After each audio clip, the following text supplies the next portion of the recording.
Hello everyone, अभिज्ञान IAS academy में आपका स्वागत है। पिछली क्लास में हमने इतिहास वैकल्पिक विषय की चर्चा की थी और इस वैकल्पिक विषय के चर्चा के दौरान हमने इस बात को प्रमुखता से देखा था कि इतिहास विषय क्यों आवश्यक है, इतिहास विषय जीएस में किस प्रकार सहायक है, इसको पढ़ने के लिए क्या क्या स्रोत होने चाहिए, इसमें किस प्रकार अच्छे मार्क्स उठाए जा सकते हैं। आज हमारी चर्चा का विषय है इतिहास विषय का ही एक section world history. World history में हम आज औद्योगिक क्रांति की चर्चा करने वाले हैं। World history UPSC GS paper first का एक प्रमुख भाग होता है। जिन लोगों ने वैकल्पिक विषय के रूप में इतिहास को चुना है उनके लिए वर्ल्ड हिस्ट्री आसान है, उनके तुलना में जिनका सिर्फ जीएस में वर्ल्ड हिस्ट्री जिनको पढ़ना है। तो आज हम चर्चा करते हैं वर्ल्ड हिस्ट्री की एक प्रमुख विषय वस्तु औद्योगिक क्रांति। औद्योगिक क्रांति विश्व के इतिहास की एक प्रमुख घटना रही है। सर्वप्रथम हम देखते हैं कि औद्योगिक क्रांति का अर्थ क्या होता है और औद्योगिक क्रांति क्यों विश्व इतिहास में इतना प्रमुख है। औद्योगिक क्रांति की पृष्ठभूमि क्या रही है, औद्योगिक क्रांति के कारण क्या रहे हैं और औद्योगिक क्रांति इंग्लैंड में ही क्यों हुई थी। तो सबसे पहले हम चर्चा करते हैं कि औद्योगिक क्रांति क्या है। तो क्रांति शब्द का जो प्रचलित अर्थ है वो ये है कि किसी व्यवस्था में जो होने वाला अकस्मात परिवर्तन है उसे क्रांति की संज्ञा दी गई है। अब यहाँ हमने औद्योगिक क्रांति की बात की है, तो औद्योगिक क्रांति से ये तात्पर्य है कि जब उत्पादन व्यवस्था में आमूलचूल परिवर्तन होता है तो इस परिवर्तन की घटना को हमने औद्योगिक क्रांति की संज्ञा दी है। औद्योगिक क्रांति का सर्वप्रथम प्रयोग इंग्लैंड के अर्नोल्ड टॉयनबी ने किया था। हमने ये चर्चा की कि औद्योगिक क्रांति क्या है। अब हम आते हैं कि औद्योगिक क्रांति की पृष्ठभूमि क्या रही है। तो औद्योगिक क्रांति की जो सबसे बड़ी पृष्ठभूमि तैयार की वो पृष्ठभूमि तैयार की थी पुनर्जागरण ने। पुनर्जागरण का अर्थ होता है, जो सामान्य रूप में प्रचलित होता है वो ये होता है कि पुनः जागना। हम पुनर्जागरण के बारे में दूसरी क्लास में विस्तृत रूप से चर्चा करेंगे, लेकिन यहाँ हम पुनर्जागरण का इसलिए संदर्भ ले रहे हैं कि औद्योगिक क्रांति की जो पृष्ठभूमि है उसके लिए सबसे महत्वपूर्ण कारक पुनर्जागरण सिद्ध हुआ था। ये पुनर्जागरण किस प्रकार इसकी पृष्ठभूमि तैयार करता है वो हम देखते हैं कि इसने जितने भी तत्व हैं, चाहे वो राजनीतिक हो, सामाजिक हो, आर्थिक हो, सांस्कृतिक हो, इन तत्वों ने मिलकर एक ऐसी पृष्ठभूमि तैयार की जिससे औद्योगिक क्रांति फलीभूत हुई। इसके अलावा हम देखते हैं कि जो वाणिज्यवाद की स्थिति थी, जो व्यापार के क्षेत्र की जो स्थिति थी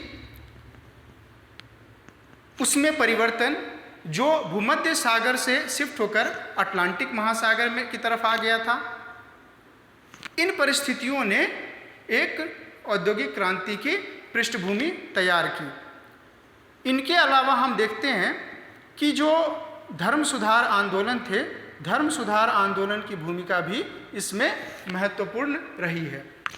लेकिन औद्योगिक क्रांति में सर्वाधिक जो प्रमुख कारक रहे हैं वो आर्थिक कारक रहे हैं, और इन आर्थिक कारकों ने मिलकर औद्योगिक क्रांति की पृष्ठभूमि तैयार की और औद्योगिक क्रांति इंग्लैंड में फलीभूत हुई। तो हम आते हैं कि औद्योगिक क्रांति के कारण क्या क्या रहे हैं। जैसा कि अभी हमने बताया कि औद्योगिक क्रांति का जो सर्वप्रमुख कारण था वो था पुनर्जागरण। तो पुनर्जागरण में ऐसी क्या बात हुई कि उससे औद्योगिक क्रांति को प्रेरणा मिली। तो जैसा कि अभी हमने डिस्कस किया है, पुनर्जागरण का अर्थ होता है फिर से जागना। पुनर्जागरण के अंतर्गत जब लोगों में बौद्धिक विचार जो उनमें पहले से उपस्थित थे, उन विचारों को जब उन्होंने तर्क के आधार पर देखना शुरू किया, जब उन्होंने वैज्ञानिक आधार पर देखना शुरू किया, तो जो उनकी मन स्थिति थी उसमें परिवर्तन आया और उनमें तर्क करने की जो भावना थी वो और बढ़ती चली गई। और इस पृष्ठभूमि में जो एक वातावरण तैयार हुआ उसमें औद्योगिक क्रांति की नींव पड़ी। उसके बाद हम आते हैं जो दूसरा प्रमुख कारक था वो था प्रबोधन एवं धर्म सुधार आंदोलन। यहाँ प्रबोधन का अर्थ होता है कि वर्तमान की जो परिस्थिति है उस परिस्थिति को अपने विवेक के अनुसार देखकर, समझकर, सोचकर उसको एक्सेप्ट करना या स्वीकार करना। तो प्रबोधन से जब प्रबोधन की जो कॉन्सेप्ट है, इस प्रबोधन के कॉन्सेप्ट में लोगों ने जो वास्तविकता थी उन वास्तविक स्थितियों को जब अपने तर्क के आधार पर देखना शुरू किया, जब वैज्ञानिक सोच के आधार पर उसको एक्सेप्ट करना शुरू किया, जब विवेक के आधार पर निर्णय लेना शुरू किया, तब एक पृष्ठभूमि का निर्माण हुआ जिसने औद्योगिक कारक में महत्वपूर्ण भूमिका निभाई। जैसा कि अभी हमने पहले भी चर्चा किया था, इसमें एक कारक धर्म सुधार आंदोलन की भी रही है। अब हम आते हैं वाणिज्यवाद एवं व्यावसायिक क्रांति के बारे में। तो हम देखते हैं कि 16वीं और 17वीं शताब्दी में जब वाणिज्यवाद को प्रश्रय दिया गया तो इस वाणिज्यवाद ने एक ऐसी स्थिति तैयार करनी शुरू कर दी जो कृषि क्षेत्र में, व्यापार के क्षेत्र में नवीन विचारधारा, नवीन तकनीकों का प्रयोग करना शुरू कर दिया। इसके अंतर्गत क्या होता है कि जब पहले क्या होता था कि पूंजीपति वर्ग, जो कृषक वर्ग थे, उनको उनके घर में कच्चे माल उपलब्ध कराते थे। एक कुटीर उद्योग की संकल्पना होती थी और वो कच्चे माल से वस्तु तैयार करके और फिर वो पूंजीपति वर्ग को उपलब्ध कराते थे और पूंजीपति वर्ग अपने सुविधा अनुसार उनको बेचते थे।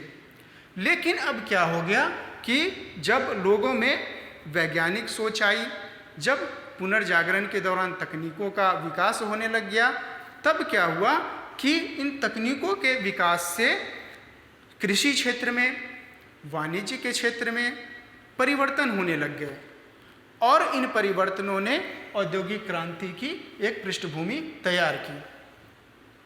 हम यहाँ देखते हैं कि जनसंख्या में इस काल में अतिशय वृद्धि होती है। जब जनसंख्या में वृद्धि होती है तो जनसंख्या की वृद्धि के लिए जो वस्तुएं थी उसकी आवश्यकता बढ़ गई। वस्तुओं की जब आवश्यकता बढ़ गई तो उनके लिए उत्पादन का एक ऐसा प्लेटफॉर्म चाहिए था जहां उत्पादन में बढ़ोतरी हो सके।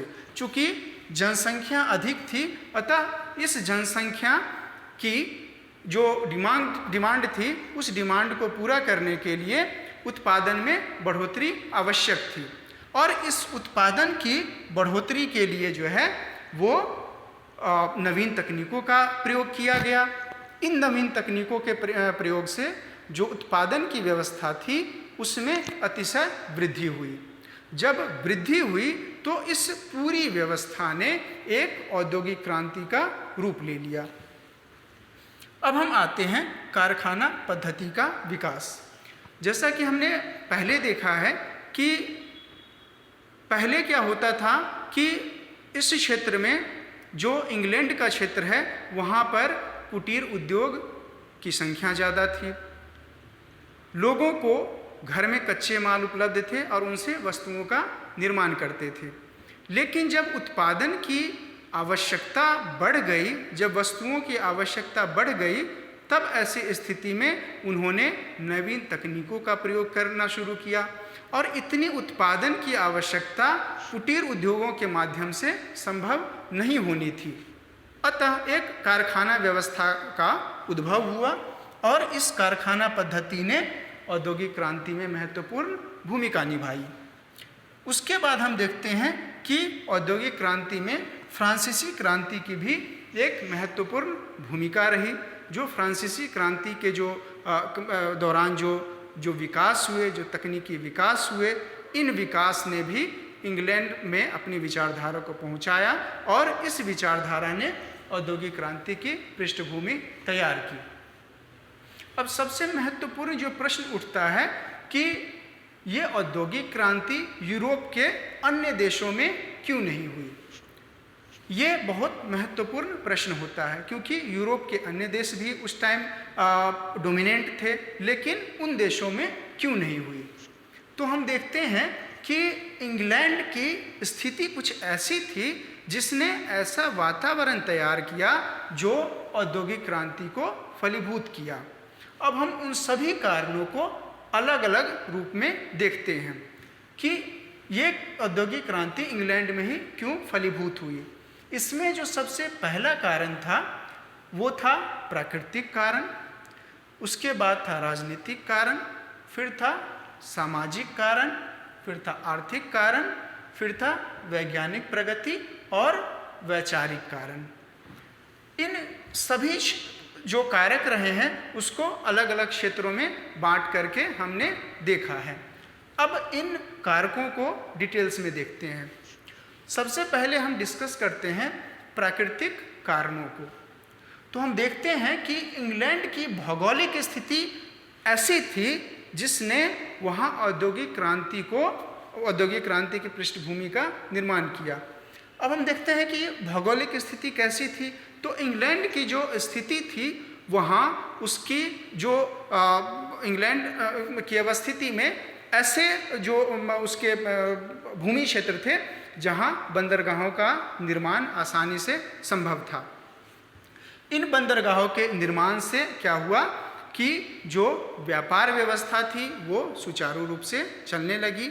ये व्यापार व्यवस्था न सिर्फ अंतर्देशीय बल्कि बाहरी देशों के लिए भी सहायक सिद्ध हुए। इसके बाद हम देखते हैं कि इसके प्राकृतिक कारण भी रहे हैं। इंग्लैंड की प्राकृतिक स्थिति ऐसी थी कि वहाँ जो खनिज संसाधन हैं, जो प्राकृतिक संसाधन हैं, वो प्रचुर मात्रा में उपलब्ध थे। जब इन खनिज संसाधनों का जो प्राकृतिक संसाधन है इनका पूर्ण रूप से दोहन किया जाने लग गया तो उत्पादन में बढ़ोतरी हुई और उसने औद्योगिक क्रांति की पृष्ठभूमि तैयार की।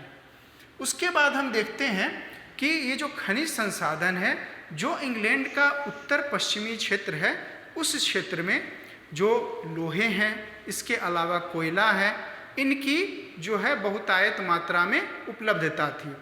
हम ये जानते हैं कि किसी भी उद्योग के लिए लोहा और कोयला बहुत महत्वपूर्ण होता है। यही जो खनिज संसाधन थे इन्होंने इसके लिए एक महत्वपूर्ण फैक्टर के रूप में काम किया। जब इन लोहे का और जो कोयला है उनका ऊर्जा के रूप में प्रयोग किया जाने लग गया तो इस ऊर्जा से जो है कारखाना व्यवस्था में सपोर्ट मिला और इससे उत्पादन व्यवस्था में अतिशय बढ़ोतरी होने लग गई। तो ये था इंग्लैंड में औद्योगिक व्यवस्था के फलीभूत होने के प्राकृतिक कारण। अब हम आते हैं इंग्लैंड में औद्योगिक क्रांति के राजनीतिक कारण क्या रहे हैं। तो हम देखते हैं कि इंग्लैंड की जो राजनीतिक व्यवस्था थी उसके अंतर्गत यहाँ एक राजनीतिक स्थिरता की स्थिति थी। यहाँ कोई ऐसी व्यवस्था नहीं थी जिससे कि जो वहाँ की राजनीतिक व्यवस्था थी वो डमाडोल हो। वहाँ किसी भी व्यवस्था में किसी व्यवस्था को सुचारू रूप से चलाने के लिए उसका जो राजनीतिक जो सेगमेंट होता है वो बहुत महत्वपूर्ण होता है, उसमें स्थिरता बहुत आवश्यक होती है। और यही बात हम देखते हैं इंग्लैंड की राजनीतिक स्थिति में। तो इसके बाद हम देखते हैं कि इंग्लैंड में ही एक मजबूत प्रजातंत्र की भी स्थिति थी। यह मजबूत प्रजातंत्र ने वाणिज्य व्यापार, कारखाना व्यवस्था और साथ ही जो तकनीकों का प्रयोग है इसमें एक महत्वपूर्ण भूमिका निभाई। किसी भी वाणिज्य व्यापार या व्यवसाय या कारखाने की व्यवस्था के लिए जो प्रशासन होता है, जो प्रजातंत्र की स्थिति होती है, उसका सुचारू रूप से चलना बहुत ज़रूरी होता है। तभी ही कोई व्यवस्था आगे बढ़ पाती है। तो हम देखते हैं यहाँ की जो राजनीतिक स्थिति है और प्रजातांत्रिक जो स्थिति है वो मजबूत स्थिति में थी। उसके बाद हम देखते हैं इंग्लैंड की सामाजिक व्यवस्था। इंग्लैंड की सामाजिक व्यवस्था में एक मध्यम वर्ग वहाँ उपस्थित था। इस मध्यम वर्ग में जो पूंजीपति वर्ग थे, जो ठेकेदार वर्ग थे, जो व्यवसायी वर्ग थे, वो इन वाणिज्य व्यापार या कारखाना व्यवस्था में महत्वपूर्ण भूमिका निभा रहे थे। इसके अलावा वहाँ क्या हुआ कि जब कृषि के क्षेत्र में नवीन तकनीकों का प्रयोग होने लग गया तो नवीन तकनीकों के प्रयोग से कुटीर उद्योग बंद होने लगे। और जब कुटीर उद्योग बंद होने लगे तो इन कुटीर उद्योगों में जो लोग संलग्न थे, इसके अलावा जो लोग अपने घर में अपने साधनों से उत्पादन करते थे वो बेरोजगार होने लग गए। और जब बेरोजगार होने लग गए तब वो मजदूर वर्ग बन गए। और इस मजदूर वर्ग की स्थिति ऐसी थी कि वो सस्ते से सस्ते दर पे भी काम करने के लिए तैयार थे। ऐसी स्थिति में क्या हुआ कि जो कारखाना व्यवस्था थी, वाणिज्य व्यापार की स्थिति थी, ऐसे में सस्ते मजदूर जब उपलब्ध होने लग गए तो औद्योगिक क्रांति में बहुत सहायता मिली। उसके बाद हम आते हैं आर्थिक कारणों पर। तो हम देखते हैं कि तत्कालीन जो इंग्लैंड था उसके उपनिवेश न सिर्फ एशिया में बल्कि अमेरिका, यूरोप में भी फैले हुए थे। तो इन उपनिवेशों से इंग्लैंड को कई सहायता मिली। जैसे इन उपनिवेशों से इंग्लैंड को कच्चे माल की प्राप्ति होती थी। जब इन कच्चे मालों की प्राप्ति होती थी तो इन कच्चे मालों को प्राप्त करके जो इंग्लैंड के निवासी थे वो वस्तुओं का निर्माण करते थे और अपने उपनिवेशों में इन वस्तुओं को बेचते थे। जब इन वस्तुओं के विक्रय की ऐसी पद्धति चल पड़ी तो उससे क्या हुआ कि वाणिज्य व्यापार में वृद्धि हुई और इस वृद्धि से औद्योगिक क्रांति को बल मिला। इसके बाद हम देखते हैं कि इस काल में कृषि क्षेत्र में अभूतपूर्व परिवर्तन हुआ। परिवर्तन इस रूप में हुआ कि अब कृषि क्षेत्र में जो पारंपरिक व्यवस्था थी, जिन पारंपरिक व्यवस्था से कृषि की जाती थी, उस व्यवस्था में अब नवीन तकनीकों का प्रयोग होने लग गया। तो इन नवीन तकनीकों के प्रयोग ने न सिर्फ उत्पादन व्यवस्था में बढ़ोतरी की बल्कि लोगों में जो उत्पादन की जो व्यवस्था थी, जो उनका प्रॉफिट था, उसमें वृद्धि होने लग गई। और इस वृद्धि से क्या हुआ कि वाणिज्य व्यापार को प्रोत्साहन मिला। इसके बाद हम देखते हैं कि तत्कालीन समय में इंग्लैंड में पूंजी की जो स्थिति थी वो प्रचुर मात्रा में उपलब्ध थी और इन पूंजी का जो प्रयोग है लोगों ने वाणिज्य व्यापार में करना शुरू कर दिया। इस काल में ही इंग्लैंड में बैंकिंग व्यवस्था भी बड़े पैमाने पर प्रचलित हुई, जिन व्यवस्था ने इस पूरी औद्योगिक क्रांति में महत्वपूर्ण कारक का काम किया। इसके अलावा हम देखते हैं कि जैसा कि हमने पहले भी चर्चा किया था कि वहाँ सस्ते मजदूर उपलब्ध थे। इसके अलावा हम देखते हैं कि इंग्लैंड की जो नौसेना थी वो तत्कालीन समय में विश्व के सबसे सशक्त नौसेना मानी जाती थी।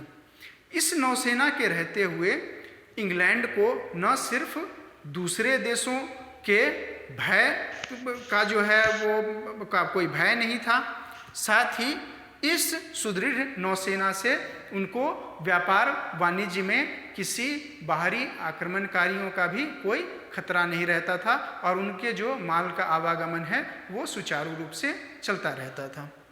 उसके बाद हम देखते हैं कि परिवहन की स्थिति। इंग्लैंड में इस काल में कई ऐसे तकनीकी विकास हुए जिसके कारण क्या हुआ कि परिवहन की जो व्यवस्था थी वो सुचारू रूप से चलने लग गई। इसी काल में क्या हुआ था कि कई जो सड़कें होती हैं, सड़कों के निर्माण की नवीन विधियां शुरू हुई। इसके अलावा क्या हुआ कि जो जहाज प्रणाली थी, इस जहाज प्रणाली में नवीन तकनीकों के प्रयोग से जो है वाणिज्य व्यापार को सहायता मिली। अब हम आते हैं वैज्ञानिक प्रगति में कि इस औद्योगिक क्रांति में वैज्ञानिक प्रगति की क्या भूमिका रही है। तो हम देखते हैं कि वैज्ञानिक प्रगति के अंतर्गत इंग्लैंड में तत्कालीन समय में संचार क्षेत्र में क्या परिवर्तन हुए, वस्त्र उद्योग में क्या परिवर्तन हुए और परिवहन में क्या परिवर्तन हुए। तो हम इसी काल में देखते हैं कि इंग्लैंड में जो है डाक तार प्रणाली की व्यवस्था शुरू हुई। इसके अलावा इस काल में क्या हुआ कि टेलीफोन का भी विकास हुआ और इन सारी व्यवस्था ने संचार व्यवस्था को सुदृढ़ किया। इसके अलावा वस्त्र उद्योग के संदर्भ में कुछ ऐसी तकनीकों का प्रयोग हुआ जैसे एक स्पिनिंग जिन। तो हम देखते हैं कि वस्त्र उद्योग के संदर्भ में भी इस काल में कई वैज्ञानिक प्रगति हुई। जैसे इस काल में वस्त्र उद्योग के संदर्भ में हम देखते हैं कि स्पिनिंग जेनी नामक एक यंत्र का आविष्कार हुआ।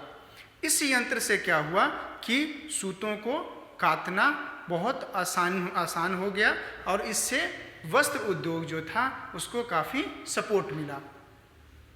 इसके अलावा हम देखते हैं कि परिवहन के क्षेत्र में इस काल में कई अभूतपूर्व प्रगति हुई। जैसे इस प्रगति के रूप में हम देखते हैं कि इसी काल में यहाँ भाप इंजन का आविष्कार होता है और इस आविष्कार ने जो यहाँ की परिवहन व्यवस्था थी उसको सुदृढ़ता प्रदान की। इसी काल में इंग्लैंड में लिवरपूल से मैनचेस्टर तक प्रथम रेलगाड़ी प्रचलित हुई थी या उनका प्रचालन हुआ था। इसके बाद हम आते हैं कि वैचारिक कारण क्या रहे हैं। तो वैचारिक कारण में हम देखते हैं कि किसी भी वाणिज्य व्यापार की सुदृढ़ता के लिए, उसके सुचारू रूप से चलने के लिए जो सरकारी हस्तक्षेप है वो न्यूनतम होनी चाहिए। और यही बात एडम स्मिथ ने अपनी पुस्तक वेल्थ ऑफ नेशंस में कही है। इसमें उन्होंने इस बात पर जोर दिया है कि जो व्यापार वाणिज्य है उसमें सरकार का जो हस्तक्षेप है वो बिल्कुल समाप्त होना चाहिए। अगर सरकार का हस्तक्षेप इसमें समाप्त हो जाएगा तो वाणिज्य व्यापार जो है और बढ़ोतरी होगी। तो जब एडम स्मिथ के विचार प्रचलित हुए तो इस काल में क्या हुआ कि जो सरकारी हस्तक्षेप थे वाणिज्य व्यापार में ये कम होने लग गए, और जब कम होने लग गए तो वाणिज्य व्यापार में प्रगति देखने को हमें मिलती है।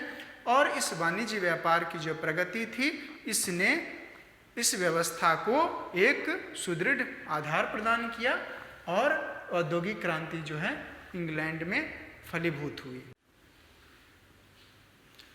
अब हम देखते हैं कि औद्योगिक क्रांति जो है वो फलीभूत तो इंग्लैंड में हुई, लेकिन अन्य देशों में इसका प्रसार किस प्रकार हुआ और उसकी प्रक्रिया क्या रही।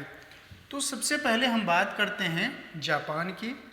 तो जापान जो है ये एशिया का पहला औद्योगिक देश बना और इस जापान ने लिटिल इज़ द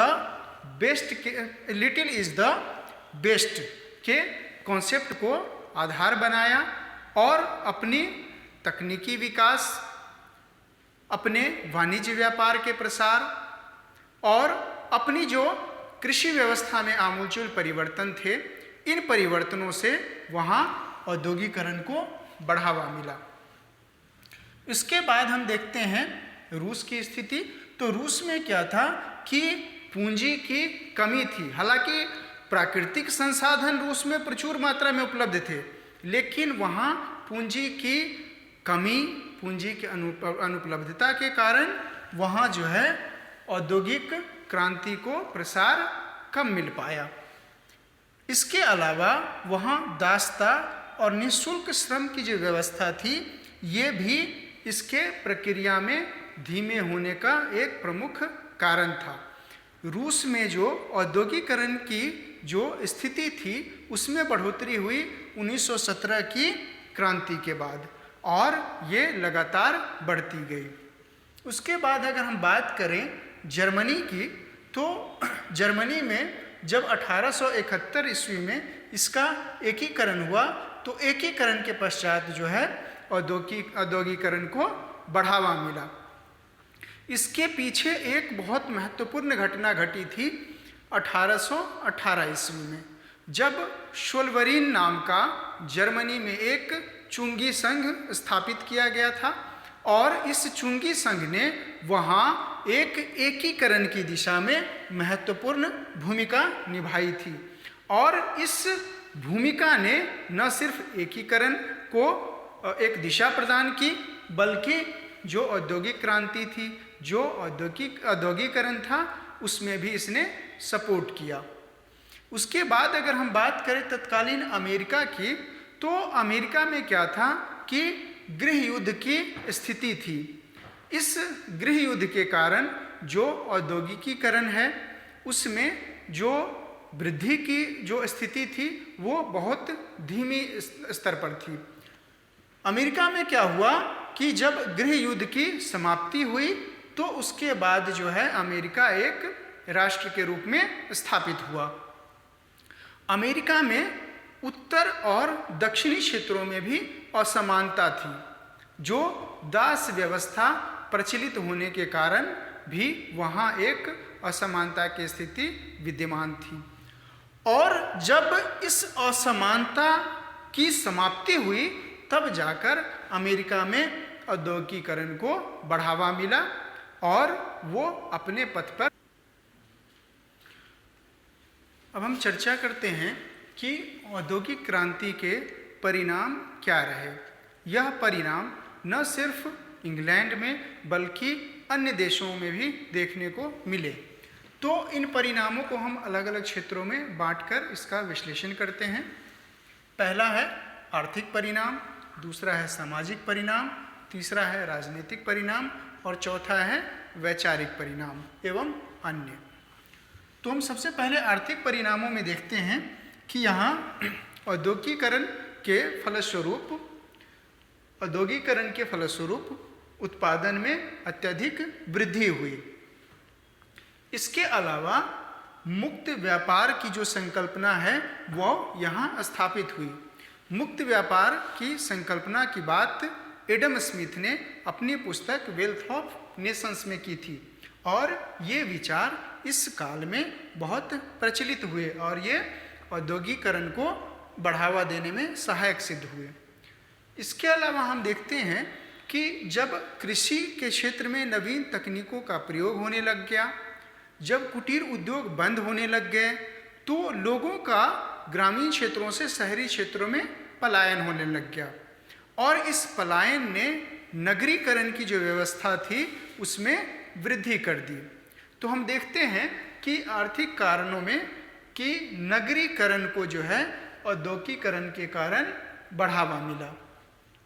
इसके अलावा हम देखते हैं कि औद्योगिकरण के कारण इस क्षेत्र में एक आर्थिक असमानता की संकल्पना डेवलप हो रही है, जिसमें एक पूंजीपति वर्ग था और एक जो मजदूर वर्ग था, और इनमें जो आर्थिक व्यवस्था है इसके आधार पर एक गहरी खाई मौजूद थी। इन दोनों के बीच, पूंजीपति वर्ग और मजदूर वर्ग के बीच एक गहरी खाई उपस्थित थी। उसके बाद हम देखते हैं कि जब इस काल में क्या हुआ कि कुटीर उद्योग बंद होने लग गए, तो नवीन तकनीकों के प्रयोग से उत्पादन को बढ़ावा दिया जाना शुरू हुआ, और यह किसी घर में संभव नहीं था। उसके लिए एक कारखाना पद्धति का इस क्षेत्र में विकास हुआ, और ये आर्थिक परिणामों में बहुत महत्वपूर्ण परिणाम सिद्ध हुआ। अब हम बात करते हैं सामाजिक परिणामों की। तो हम देखते हैं कि जब कृषि क्षेत्र में नवीन तकनीकों के प्रयोग होने लग गए, जनसंख्या में वृद्धि होने लग गई, और इस जनसंख्या को जब प्रचुर मात्रा में रोजगार नहीं मिले तो उससे क्या हुआ कि बेरोजगारी में वृद्धि होने लग गई। इसके अलावा इस काल में हम देखते हैं कि जनसंख्या में भी अतिशय वृद्धि हुई, और इस जनसंख्या में वृद्धि ने बेरोजगारी को भी प्रश्रय दिया और एक कारक के रूप में उपस्थित हुआ। हम इस काल में देखते हैं कि मृत्यु दर में भी कमी आई है। इसके अलावा सामाजिक परिणामों में हम देखते हैं कि इस काल में 3 नए वर्गों का उदय हुआ, जिसमें पहला वर्ग था पूंजीपति वर्ग, दूसरा वर्ग था मध्यम वर्ग, और तीसरा वर्ग था मजदूर वर्ग। हम अगले परिणाम में देखते हैं परिवार के स्तर पर। हम देखते हैं कि जब नगरीकरण को इस काल में बढ़ावा मिला, नवीन तकनीकों का बढ़ावा मिला, तो जो पारिवारिक मूल्य थे उसमें विघटन आने लग गए। जो संयुक्त परिवार की प्रणाली थी उसमें टूटन आने लग गई, और जो संयुक्त परिवार की प्रणाली थी उसने एकल परिवार का रूप लेना शुरू कर दिया। इसके बाद हम देखते हैं कि नागरिक जीवन में गिरावट आने लग गई, चूँकि ग्रामीण क्षेत्रों से लोगों का पलायन शहरी क्षेत्रों में होने लग गया, और शहरी क्षेत्रों में संसाधन सीमित थे, और जिस तरह से जनसंख्या का पलायन शहरी क्षेत्रों में हो रहा था, उनकी जो आधारभूत सुविधाएं थी वो उनको प्राप्त नहीं हो पा रही थी, और इसी के कारण जो है यहाँ नागरिक जीवन में हमें गिरावट देखने को मिलती है। इसके बाद हम अगर राजनीतिक परिणामों की बात करें तो देखते हैं कि इस काल में प्रजातंत्र की मांग में वृद्धि होने लग गई। इसके अलावा श्रमिक आंदोलनों में भी वृद्धि होने लग गई, और जो श्रमिक थे, जो मजदूर वर्ग थे, अपने अधिकारों के लिए जागरूक हो गए और अपनी मांग को दृढ़तापूर्वक रखने लग गए। इन श्रमिक आंदोलनों के अलावा जो बाल श्रम था, वो बाल श्रम को भी इस काल में बढ़ावा मिला था। ये भी एक इसका महत्वपूर्ण परिणाम सिद्ध हुआ। उसके बाद हम विचार करते हैं कि इस काल में वैचारिक क्या परिणाम उपस्थित थे। तो हम देखते हैं कि मुक्त व्यापार की स्थिति थी, जिसकी चर्चा हमने पहले की थी, और ये मुक्त व्यापार की जो संकल्पना है एडम स्मिथ द्वारा दी गई थी। उसके अलावा जो अन्य परिणाम थे वो वैश्वीकरण के रूप में देखते हैं, उपभोक्तावाद के रूप में देखते हैं, और जलवायु परिवर्तन, जो वर्तमान के समय में सर्वाधिक चर्चा का विषय है। इसकी संकल्पना जो है वो औद्योगिक क्रांति का एक परिणाम था, जो वर्तमान में बहुत महत्वपूर्ण हो चुका है। अब इसी के साथ हम इस टॉपिक को समाप्त करते हैं, और औद्योगिक क्रांति से जुड़े हुए आपको कुछ प्रश्न देते हैं।